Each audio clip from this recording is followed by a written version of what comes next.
We remain steadfast in our commitment in delivering local news that matters. Stories that inspire. Enriching the lives of Filipinos in the Philippines and across the globe. This is your GMA Regional TV. Buong puso para sa Pilipino.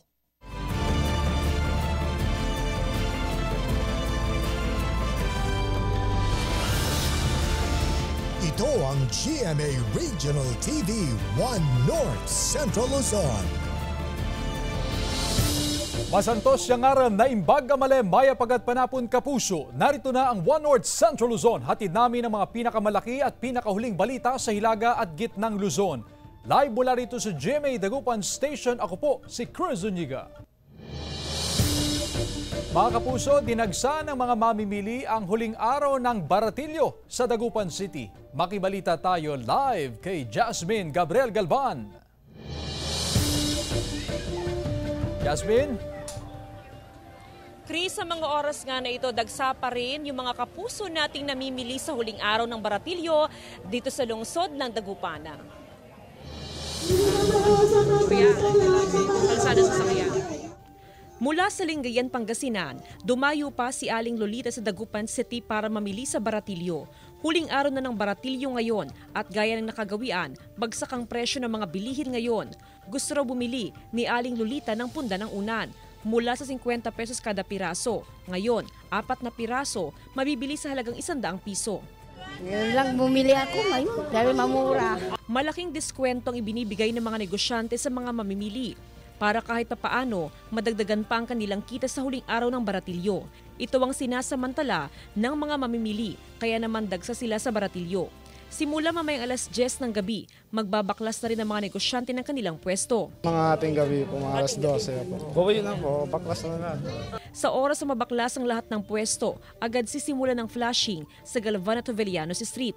Bubuksan ng muli ang kalsada sa mga motorista, partikular sa mga jeep na biyaheng Eastern Dagupan. Malaking bagay, hindi kasi ang bottleneck ko namin na dito sa Burgos eh. Inaasahang maiibsan ng masikip na daloy ng trapiko sa bahagi ng Burgos Street.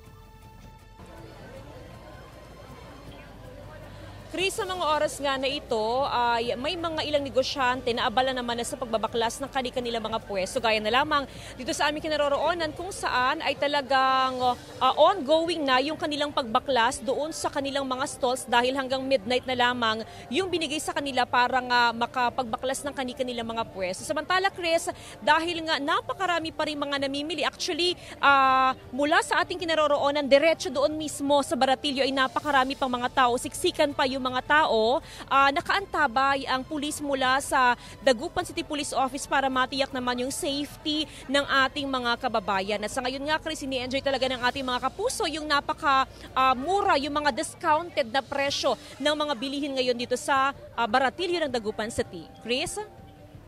Maraming salamat, Jasmine Gabriel Galban.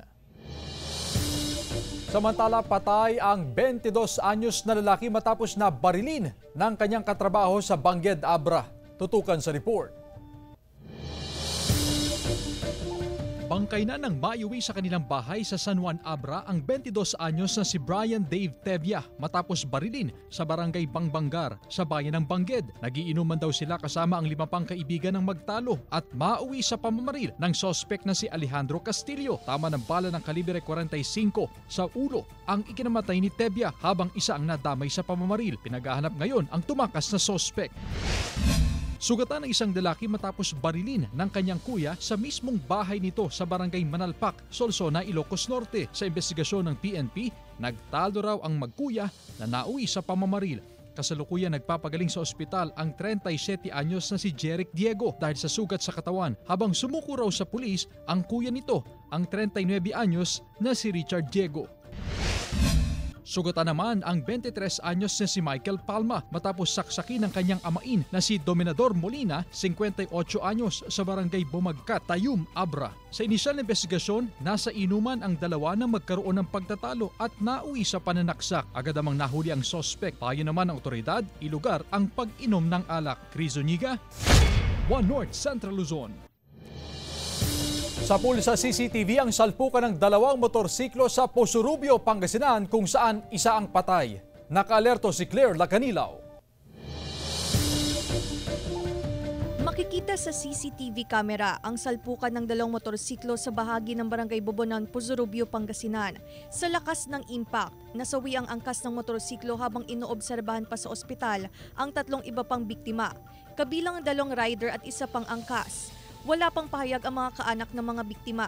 Bago po sila nakauwi ay doon po sa National Road po na may barangay Bobonan po, coming from the left shoulder ng road crossing, nag-collide po sila sa southbound at near 2 na kung saan nagresulta po sa head collision po. Samantala, nasawi ang angkas ng motorsiklo matapos sumalpok sa concrete barrier sa kadumiretso sa nakaparadang SUV sa Barangay San Isidro Norte, Binmali, Pangasinan. Matinding sugat sa iba't ibang bahagi ng katawan ng tinamon ng biktima. Sugatan din ng rider na dinala sa ospital. Sinusubukan pa ng GMA Regional TV 1 North Central Luzon na makuhanan ng pahayag ang kaanak ng biktima. Biglang nawalan ng kontrol itong driver at tumama sa concrete barrier. Pagkatapos tumama sa concrete barrier, tumama rin sa nakaparadang sasakyan. Kasama si Henry Duminsil, Claire Lacanilaw, 1 North Central Luzon. Halos 3 piso na taas presyo sa kada litro ng produktong petrolyo ipinatupad ng ilang kumpanya ng langis ngayong araw. Nagbabalik sa report si Claire Lacanilaw. Tiniyak ng jeepney driver na si Richard Casimiro mula Barangay ni Baliw, Mangaldan, Pangasinan na nasa maayos na kondisyon ang makina ng kanyang pampasaherong jeep bago pumasada. Maging ang gasolina na gagamitin para sa pamamasada. Isa lamang ito sa mga maintenance na kanyang ginagawa upang maiwasan na masiraan ng makina. Kahit papahirapan na naman ang sitwasyon dahil sa panibagong taas presyo sa produktong petrolyo. Kung may trabaho kami, pag bumaba, maganda kasi kikita kami. Pag tumaas, mahirap. Doble dagok daw ang problema sa mataas na presyo ng produktong petrolyo dahil sumasabay ito sa PUV modernization program. Kahit may extension po, madam, mahirapan po kami, lalo na po doon sa madam, yung sa modernization, nakasabay na din po yung madam, all price hike. Mas mahirapan po kami, madam, lalo na yung mga driver. Epektibo ngayong araw, January 30, tumaas ng 1 peso and 30 centavos ang presyo ng kada litro ng diesel. 2 pesos and 80 centavos ang taas presyo sa kada litro ng gasolina at 45 centavos ang itinaas sa kada litro ng kerosene. Ayon sa OIMB, isa sa dahilan ng taas presyo sa produktong petrolyo ang pagtaas ng oil demand sa pandaigdigang merkado. Yung pagbaksak ng inventory ng United States na ibig sabihin tumaas ang kanyang demand. And then nagpalabas din ang tatlong malalaking kumpanya ng kanilang forecast for 2024 na pataas ang global oil demand. Kasama si Henry Duminsil, Claire Lacanilaw, 1 North Central Luzon. Mga driver at operator na maapektuhan ng PUV Modernization Program, prioridad sa libreng scholarship ng TESDA Region 1. Narito ang report ni Joan Punsoy. Mahigit 3 dekada na tsoper ng jeep ang 58 taong gulang na si Loreto. Sa pamamasada binubuhay ni Loreto ang pamilya. Sa pamamasada rin niya napag-aral ang 9 na anak. Isa na lang ang hindi pa nakapagtapos. Dahil sa programa ng gobyerno na PUVMP o Public Utility Vehicle Modernization Program, hindi raw niya maiwasang mag-isip na maghanap ng ibang trabaho. Wala rin naman daw siyang pera na pambili ng modernong jeep. Pagka uminto akong magbaniho, magkasakit ako. Oo, kailangan talaga may trabaho na. Kung kahit na basta yung kaya, yung marangal na trabaho ko. Ang problema nga lang daw, may tatanggap pa bang kumpanya sa kabila ng kanyang edad? Yun lang ang tanong, baka wala na. Dahil magsisenyor na po. Ang alam ko lang na magmaniho, ganyan. Kaya wala na ako alam na mga construction, hindi ko kaya yan. Ang TESDA katuwang ang DOTR, may inilaang pondo para sa mga maapektuhan ng PUV Modernization Program. Prioridad sa kanilang libreng scholarship program, hindi lamang ang mga operator at driver na piniling wag ng pumasada, maging ang kanilang mga kaanak. Libre po ito, libre po ang kanyang tuition fee. Meron po pong allowance na 160 pesos per day at libre po din ang competency assessment na kung saan bago sila magtapos ay mabigyan po sila ng national certificates. Iba't ibang kurso ang maaari nilang pagpilian. Matutulungan din sila ng tanggapan na makapaghanap ng trabaho. pwede po silang kumuha ng kahit ano. Pwede silang kumuha ng automotive servicing, electricity, electronics, mga asawa nila, ay pwede silang kumuha ng mga cookery, bread and pastry, housekeeping, barista, at mga iba pang mga pwedeng kunin nila. Tiniyak ng TESDA na sapat at walang magiging problema pagdating sa pondo sa scholarship, kaya wala raw dahilan na matigil ang programa. Kasama si Ron Alister Taniedo, Joan Ponsoy, One North Central Luzon. Samantala, ipinanganak na tupa sa Kasiguran, Aurora, may kakaibang mukha. Silipid sa report. Iisa ang mata, walang ilong at deformed ang muka. Ito ang itsura ng bagong panganak na tupa sa Kasiguran, Aurora. Paliwanag ng may-ari at isa ring farm technician ng Provincial Veterinary Office, side effect ito ng inbreeding sa mga alagang hayop gaya ng tupa, kambing, baka, kalabaw at baboy. Mano-mano ang pag-aalaga niya ngayon sa tupa para mabuhay. Iniiwasan din po natin yung pagkakaroon ng inbreeding. At least 1 year to 2 years kailangan makapagpalit tayo ng back o bulugan para hindi na magkakaroon ng abnormalities yung ating mga alagang hayop.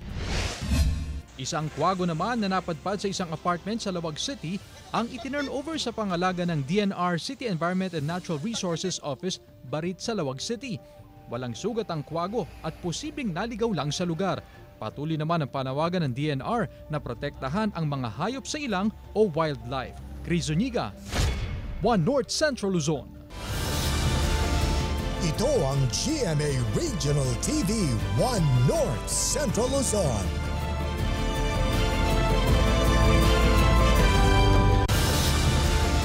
Ito ang GMA Regional TV, One North Central Luzon. Sa Cagayan River na bahagi ng Enrile, Cagayan, natagpuan ng mga residente ang bangkay na kinilalang si Helen Rolan. 53 anyos, isang school principal at residente ng Santo Tomas, Isabela. Sa investigasyon ng Enrile PNP, alas 4 ng hapon noong January 27, umalis sa bahay ang biktima gamit ang private vehicle pero hindi na nakauwi. Nag-report ang pamilya sa pulis kaya na-flash alarm ang kanyang pagkawala. Hanggang sa matagpuan nito na palutang-lutang sa ilog. Sa inisyal na pagsusuri ng SOCO, walang nakitang injuries sa biktima. Tumanggi naman daw ang pamilya na isailalim sa autopsy ang kanyang mga labi na agad ding inuwi sa kanilang bayan. Nararanasan ang oversupply sa itlog ayon sa sinag at egg producer sa Dagupan City. May ulat si Jasmine Gabriel Galban. Araw-araw 15,000 piraso ng itlog ang nakukuha ni Mang Armand Fernandez sa kanilang poultry farm. 70% rito ang idinideliver sa iba't ibang bayan sa probinsya. Habang ang mga natitirang itlog, direktang dinadala sa Malimgas Public Market sa Dagupan City para ibenta. Nararanasan daw ngayon ng oversupply sa itlog ayon sa Samahang Industriya ng Agrikultura. Kinumpirma ito ng ilang egg producers. Dahil sa dami ng supply, bumaba ang presyo ng itlog ngayon. Mula nung pagkatapos ng New Year, bigla nang pababa na yung presyo. Oversupply na naman tayo sa egg. Yeah. So, wala rin problema sa chicken, walang problema sa egg. Naglalaro sa 5 pesos and 50 centavos hanggang 8 pesos ang kada piraso ng itlog. Pero posibleng bumaba pa hanggang 4 na piso ang kada piraso ng itlog. Yung mga maliliit mga medyo mababa ang presyo. Hanggang hanggang March na hanggang summer na diretso na mababa na. Malaking bagay po kasi unang-una itong pinakamadaling baon ng mga bata. Tapos pag mura, hindi ka mahirapang i-budget yung... Nakatutulong daw sa pagdami ng supply ng itlog ang nararanasang panahon sa ngayon. Bali yung ganito po kasing temperature sa atin na medyo malamig or mas presko, mas komportable po yung ating yung mga manok po or yung mga layers po natin.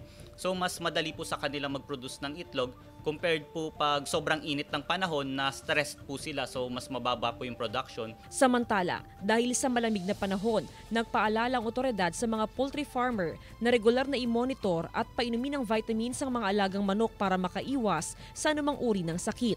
Kasama si Jing Dakanay, Jasmine Gabriel Galban, One North Central Luzon.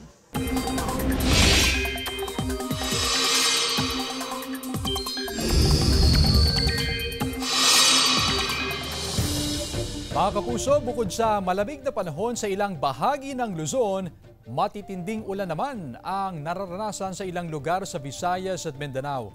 Patuloy ang pag-iral ng amihan habang trough o extension ng low pressure area ang nakakaapekto sa ilang lugar. Ayon sa Pag-asa, mababa ang tsansa ng LTA na pumasok sa Philippine Area of Responsibility o maging bagyo sa ngayon.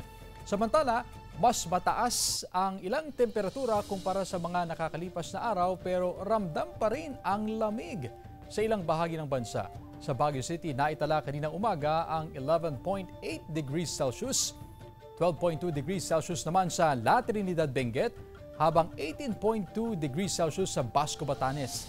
Base naman sa rainfall forecast ng Metro Weather, may tsansa ng mahina at kalat-kalat na ulan sa Aurora, Cagayan at Isabela. Posible ring ulanin ang iba pang bahagi ng bansa. Inirereklamo ng mga tsoper ang lantarang pamamasada ng mga kolorum na tricycle sa Calasiao, Pangasinan. Nakatutok si Russell Simorio. 500 pesos ang arawang kita sa pamamasada ng tricycle ni Mang George, Tubong, Calasiao, Pangasinan. Pero ibawas dito ang 200 pisong gasto sa langis. Mas malaki raw sana ang kita niya kung walang mga kolorum na kakompetensya sa kalsada. Maraming kolorum din sir. Pero ayos lang sir, para makapaghanap buhay naman sila. Pero mas maganda sana sir kung lumaban sila ng parehas. Para pare-pares kaming kumita sir. Reklamo pa ng ilang lehitimong tsoper. Lantaran na ang pamamasada ng mga kolorum na tricycle. Kung marami umano ang iligal na namamasada sa umaga, mas marami raw sa gabi. Dapat sana wala na yung mga kolorum kasi apektuhan kaming mga nakarehistro sa kwan eh. Kasi yung pasahero dapat sa amin, pupunta sa kanila. Ayon sa Public Order and Safety Office, pinaka-tinututukan ang pamamasada ng mga kolorum bukod pa sa mga lumalabag sa counterflow at illegal parking. Marami pa rin sir, marami pa rin pumapasada sir, kaya kailangan sir, tikitan talaga sir. Pag nakita mo na sir, na kumuha sila ng pasero, yun. Pag kumuha sila ng pasero sir, doon mo tikitan sir. Sorpresa umanong magsasagawa ng malawakang panghuhuli ang poso sa mga kolorum sa mga susunod na araw.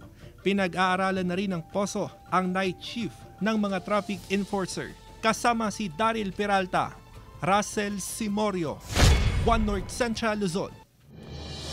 Halos maputol na poste ng telco sa Mangaldan, Pangasinan, peligroso sa mga residente at motorista. Ang detalye sa report ni Claire Lacanilaw. Pinangangambahan ng ilang residente at motorista ang isang poste na halos maputol na sa bahagi ng barangay ni Baliw, Mangaldan, Pangasinan. Peligroso raw lalo na sa mga dumadaan dahil anumang oras maaring bumagsak ang poste. Lalo't dumadaan pa roon ang ilang truck at sumasabit pa ang ilang kable. Sobra po kasi ang daming mga estudyanteng dumaraan. Lalo malapit po yung school sa amin. Hindi mo alam kung kailan babagsak po yan. Mag-iisang taon na rin po nung nangyari yung aksidente niyan. Mapalitan na agad o ma-accident na agad. Kasi delikado yan sa dumaraan eh. Kamamaya hindi natin masabi, biglang bumagsak. Ayon sa Barangay Council, pagmamay-ari ng isang telecom company ang poste. Sinusubukan pa ng GMA Regional TV One North Central Luzon na makuhanan ng pahayag ang kumpanya. Ngunit ayon sa Barangay Council, nakipag-ugnayan na sila para mapalitan ang peligrosong poste. Patuloy ang kanilang pag-iikot sa barangay upang matukoy ang iba pang poste na kailangan ng palitan. Kaya poste muna. Pagkatapos ng poste, siguro yung wire ng hindi naman affected yun eh. Itatak lang sa doon sa poste na kung papalitan. Kasama si Henry Duminsil, Claire Lacanilaw, One North Central Luzon. Nagpasiklaban naman ang mga street dancers sa Bambanti Festival 2024. Suot ang mga costume na indigenous culture-inspired. Hataw sa pag-induct ang mga contingent mula sa mga bayan at syudad ng Isabela. Naaliw naman ang mga manonood. Bahagi pa rin ang selebrasyon ng Bambanti Festival sa Isabela. Ito ang GMA Regional TV One North Central Luzon.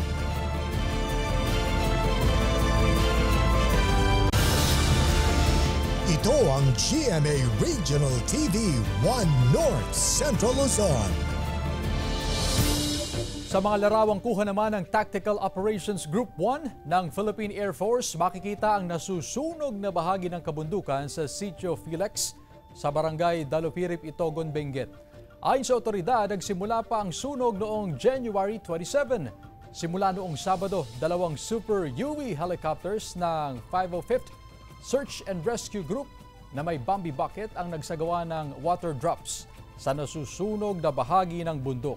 Katuwang ng Philippine Air Force ang Office of the Civil Defense CAR at Bureau of Fire Protection sa operasyon. Umabot na raw sa 12 ektarya na bahagi ng bundok ang apektado ng sunog. Inimbestigahan ng otoridad ang sanhi ng sunog. Samantala, isa ang patay habang 5 ang sugatan sa insidente ng hit and run sa Santa Barbara, Pangasinan. Tutukan sa ulat ni Russell Simorio.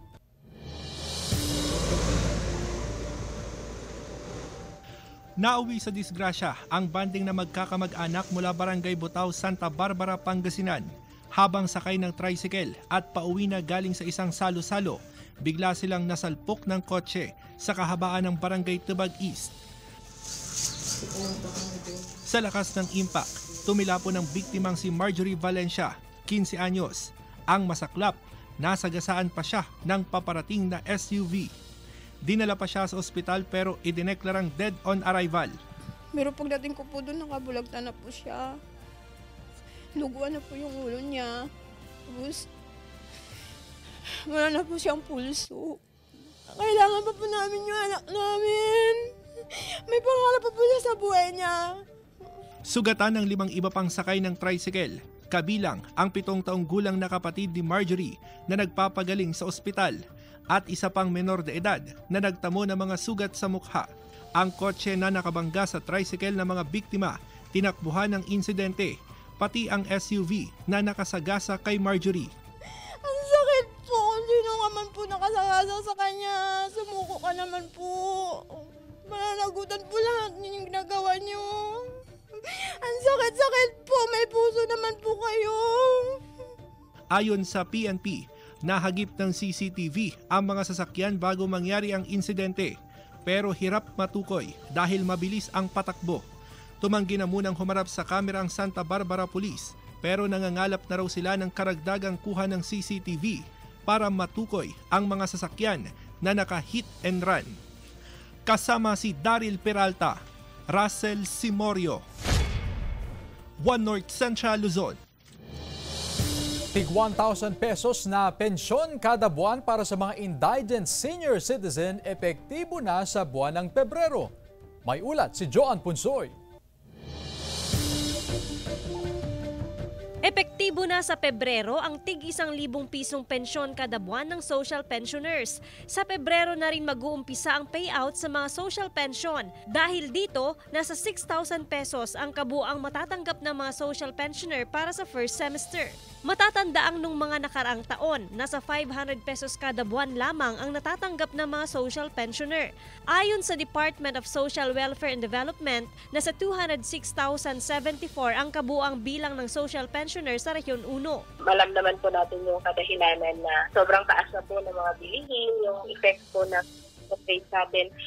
Ina-acknowledge naman po natin that yung amount na 500 ay sobrang liit lang po talaga siya. Ikumpara natin sa pangangailangan ng ating mga indigent senior citizens. Sa Marso, ang schedule ng payout ng social pension sa Dagupan City. Merong 5,575 social pensioners ang lungsod. Mayroon din akong option na sana yung additional 500, dinagdag na nila sa slot para mas marami pang makakukuha. Mas maganda siguro, may mas madadagdagan pang bilang, mas may makakapasok na indigent na senior citizen. Hanggat wala pang available slot, mananatili pa rin sa waiting list ang nasa 459 senior citizens sa Dagupan City. Kasama si Ron Alister Tanyedo, Joan Punsoy, One North Central Luzon. Simulation exercises isinagawa ng PNP sa Baguio City bilang paghahanda sa Panagbenga Festival 2024. Narito ang report. Pagresponde sa isang taong nawalan ng malay, shooting incident sa mataong lugar gaya ng Session Road at bomb threat sa gitna ng grandstand. Ilan lang ito sa mga senaryo na ipinakita sa simulation exercises ng PNP, BFP, rescue groups at civilian volunteers sa Baguio City. Dito masusukat kung gaano kabilis ang pagresponde ng medical team at quick reaction team oras na magkaroon ng emergency. Importante ang mabilis na koordinasyon ng mga ahensya at crowd control. Ayon sa otoridad, bahagi ito ng paghahanda sa Panagbenga Festival 2024. Iminumungkahi ng PNP ang pagsusuot ng reflectorized vest sa mga single motorcycle, garong at mga siklista sa Ilocos Sur. Ito ay dahil sa tumataas na bilang ng aksidente sa National Highway na umabot na sa 28 ngayong Enero, na karamihan ay nakamotorsiklo. Masusi naman daw itong pinag-aaralan ng PNP dahil may mga tutol na rider dahil sa dagdag gasto sa pagbili ng vest. Nabigyan ng libreng gulay ang mahigit 4,000 pamilya sa Banggi, Ilocos Norte. Sako-sakong cauliflower at repolyo na ani ng mga magsasaka sa San Vicente, Ilocos Sur ang binili ng Banggi LGU para ipamigay. Nagpapasalamat ang mga pamilyang nabigyan, lalo't mahal ang presyo ng gulay doon. Habang pagpapakita naman daw ito ng suporta sa mga lokal na magsasaka. CJ Torida, One North Central Luzon. Mga nakatatakam na kakanin mula sa Balatinao o Black Rice tampok sa kapistahan ng Burgos, Ilocos Sur. May report si Ivy Hernando. Bida ang mga lokal na produkto ng Ilocos Sur sa pagbubukas ng Tawid Ken Kultura Ilocos Sur Trade and Expo sa kahabaan ng Govantes Dike sa pagitan ng Vigan City at Bantay, Ilocos Sur. Tampok dito ang Balatinao ng Burgos na main product sa iba't ibang kakanin tulad ng sinuman, tinupig at patupat. Ito ay isang glutinous rice or malagkit. Mga 5 hectares ang product area na natataniman ng Balatinao rice sa Burgos. Tampok din ang mga sariwang gulay ng Galimuyon, maging ng Santa Catalina na tinaguri ang Vegetable Bowl of the North. Ang maaromang bawang ng Garlic Center of the North, Sinait. Ang mga matamis na produkto ng Santa Maria mula sa sugarcane o tubo, gaya ng balikutsa, muscovado at sukang Iloco. Yeah, kasi organic to eh. Ito na ang ginagamit ng mga tao na instead of sugar, na white sugar, ito na ang ginagamit ng mga doctors, lahat na. Ang Pinoy na Buri products ng San Juan. Ang masustansyang pansit canton at noodles mula sa kalabasa ng Santo Domingo. At ang basi ng San Ildefonso. Good news po because next year we shall be opening the second auto hub of Ilocos Sur. Sa opening ng Ilocos Sur Festival, nagliwanag at napuno ng kulay ang gusali ng Provincial Farmers Livelihood Development Center sa 3D presentation na sinundan ng fireworks display. Kasama si Norman Raca, Ivy Hernando, One North Central Luzon.